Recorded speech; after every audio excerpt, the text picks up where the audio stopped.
अस्सलाम वालेकुम। Welcome to इमरात। दोस्तों, बात हम करने जा रहे हैं तुर्किया और पाकिस्तान को लेकर, और खास तौर पर तुर्किया का कुछ जो किजलेल्मा अनमैन्ड फाइटर एयरक्राफ्ट है इसको लेकर। इसकी मैस प्रोडक्शन शुरू हो चुकी है। इसका ऐलान इससे पहले अक्टूबर में कर दिया गया, लेकिन अब इसके बारे में कुछ एक्सक्लूसिव इन्फॉर्मेशन है और इसी कॉन्टेक्स्ट में हम पाकिस्तान एयरफोर्स में इसकी इंडक्शन को लेकर भी बात करेंगे और फ्यूचर में किन किन एयरक्राफ्ट के साथ इसे मैन अनमैन टीमिंग में यूज किया जा सकता होगा। दोस्तों, सबसे पहले तो मैं आपको किजलेल्मा के बारे में बता दूं कि किजलेल्मा बुनियादी तौर पर है क्या। किजलेल्मा तुर्किया का अनमैन्ड फाइटर एयरक्राफ्ट है। इसे आप एक unmanned combat aerial vehicle UCAV समझ सकते हैं, लेकिन ये नॉर्मल अकंजे या TB2 जैसे या पाकिस्तान का जैसे शाहपुर 3 है, इन जैसे ड्रोन से बहुत मुख्तलिफ है। किजलेल्मा को बुनियादी तौर पर इस तरह डेवलप किया गया है कि इसे मैन अनमैन टीमिंग में यूज किया जाएगा। मैन अनमैन टीमिंग 5.5 या 6 जनरेशन एयरक्राफ्ट की एक कैरेक्टरिस्टिक है, जिसमें ड्रोन्स को जमीन पर मौजूद कंट्रोल स्टेशन की बजाय फाइटर एयरक्राफ्ट में बैठा हुआ पायलट कंट्रोल करेगा और एक पायलट एक वक्त में कई ड्रोन्स को कंट्रोल कर सकता होगा, जिसकी वजह से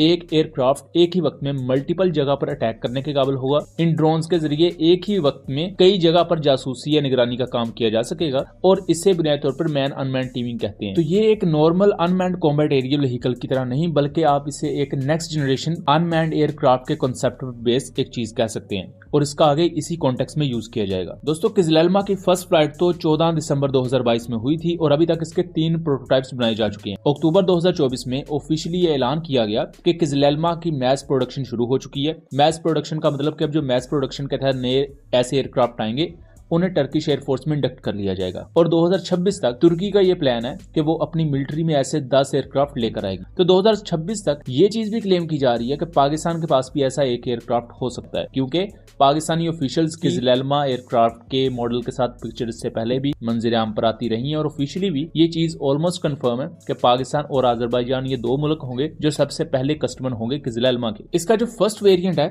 उसको तो एक नॉर्मल ड्रोन की तरह ही कंट्रोल किया जाएगा ग्राउंड स्टेशन के थ्रू, लेकिन फ्यूचर में इसका जो सेकंड वेरिएंट होगा या इवन फर्स्ट वेरिएंट भी इस काबिल होगा कि इसे फाइटर एयरक्राफ्ट के थ्रू कंट्रोल किया जा सकेगा और एक लिमिटेड हद तक मैन अनमैन टीमिंग भी देखने को मिलेगी। दोस्तों, इसकी जो मैक्सिमम स्पीड है इसे आप सुपर सबसोनिक स्पीड कह सकते हैं। 1100 किलोमीटर पर आवर की स्पीड के साथ ये आता है, जो कि प्रॉपर मैक 1 को तो अचीव नहीं करता, लेकिन मैक 1 के यानी कि सुपरसोनिक स्पीड के बहुत करीब है। और फिलहाल इसमें एक यूक्रेनियन इंजन यूज हो रहा है और बहुत जल्द इसमें तुर्की अपना एक इंडिजिनस इंजन लेकर आएगा, जिसके बाद ये प्रॉपर सुपरसोनिक स्पीड अचीव करने के काबिल होगा। अगर इसके पेलोड की बात की जाए तो 1500 किलोग्राम के पेलोड के साथ ये आता है और 8 हार्ड पॉइंट्स इसमें है, यानी कि 6 hard point under the wing इसके आउटर बॉडी पर, जबकि इंटरनल बे में 2 हार्ड पॉइंट्स आपको एक्स्ट्रा मिलते हैं। तो अगर इंटरनल वेपन बे में ये मिसाइल्स वगैरह कैरी करता है तो ये काफी हद तक स्टेल्थी लुक देता है और वैसे भी ये low observable unmanned combat aerial vehicle है। अब दोस्तों, पाकिस्तान एयरफोर्स में इसकी इंडक्शन की बात कर ली जाए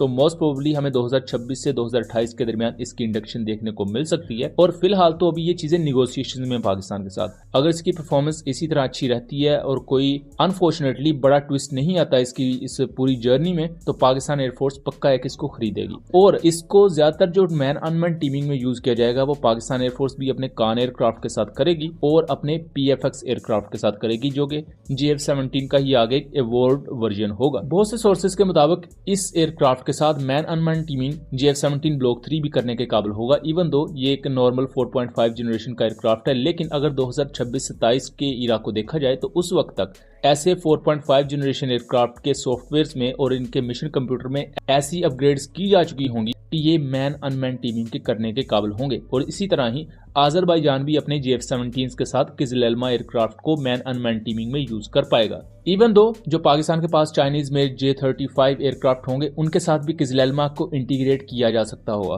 उसकी एक अहम रीजन ये है कि इससे पहले जो JF-17 भी हैं पाकिस्तान के, ये हैं तो बेसिकली चाइनीज या पाकिस्तानी ओरिजिन टेक्नोलॉजी, लेकिन उस पर पाकिस्तान ने टर्किश मेड SL पोर्ट को इंटीग्रेट किया हुआ है। तो यहाँ हमें जो चाइनीज या पाकिस्तानी टेक्नोलॉजी है उसकी फ्लेक्सिबिलिटी नजर आती है कि ये सिर्फ क्लोज एंडेड टेक्नोलॉजी नहीं है, बल्कि ये दूसरी कंट्रीज की डेवलप शुदा टेक्नोलॉजी के साथ भी इंटीग्रेटेबल है। तो ये चीज बहुत ही बड़ा प्लस पॉइंट होगी JF-17 ब्लॉक 3 के लिए कि अगर वो मैन अनमैन टीमिंग करने के काबिल होगा।